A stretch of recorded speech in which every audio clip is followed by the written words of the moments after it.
Hunter Local Land Services is doing a waterbug survey across Wollombi Brook catchment, also known as aquatic macroinvertebrates, but we commonly refer to them as waterbugs. So across this area, we've selected 30 sites for waterbug surveys. And the reason why we're so interested in looking at the waterbugs is that they're really great indicators of water quality. And by this, I mean that some bugs are highly sensitive. So the bugs like the stoneflies and mayflies, we will only find them in creeks of really high water quality.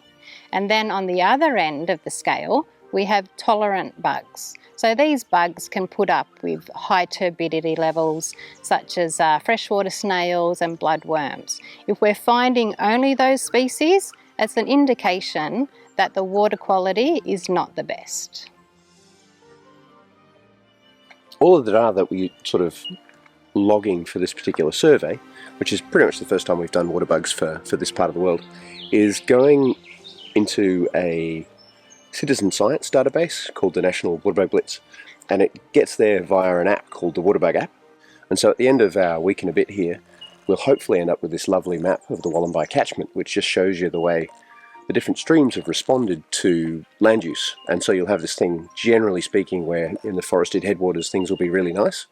And then as the land use intensity increases as you come down the catchment, some of the more sensitive bugs will basically just pop their clogs. They just can't handle it anymore.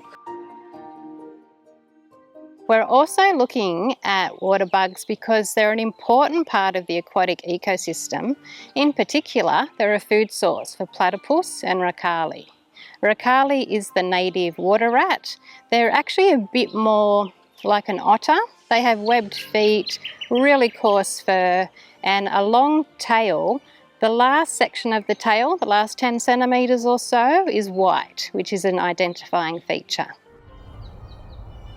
Waterbugs are a really important food source for platypus.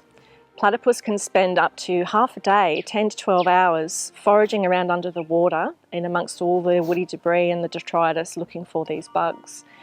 For a platypus to maintain condition and health, it needs to eat at least 20% of its own body weight. A male platypus can weigh up to 3 kilos. Females can weigh around 1.5 to 2 kilos. And the females, when they're lactating, when they have young, they actually need to eat almost half of their body weight. So we know we have these species in Wollombi Brook catchment. They're quite elusive though, so we're interested in having a good habitat for them, which is why we're looking at bugs as an important food source. So across the catchment, we're looking at the riparian zone. We're looking at areas where we're not finding platypus and racali and maybe low levels of bugs. That's a good area for us to do more work in. So riparian rehabilitation includes weed management, planting native vegetation, fencing the creek off to exclude stock. There's a whole range of activities that we do to help improve that riparian zone. It's really, really important for platypus habitat that we have lots of lovely native vegetation on the riverbanks. This provides shade and cover and protection. However, it also provides a food source for the waterbugs, which in turn the platypus needs as its food source.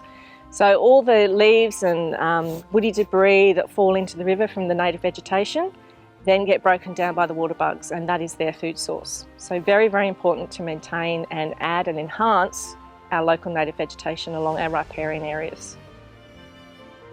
If you're interested in protecting and enhancing platypus habitat and improving riparian condition, please come and talk to us at Hunter Local Land Services. We're doing a habitat restoration program throughout the Wollombi Brook catchment.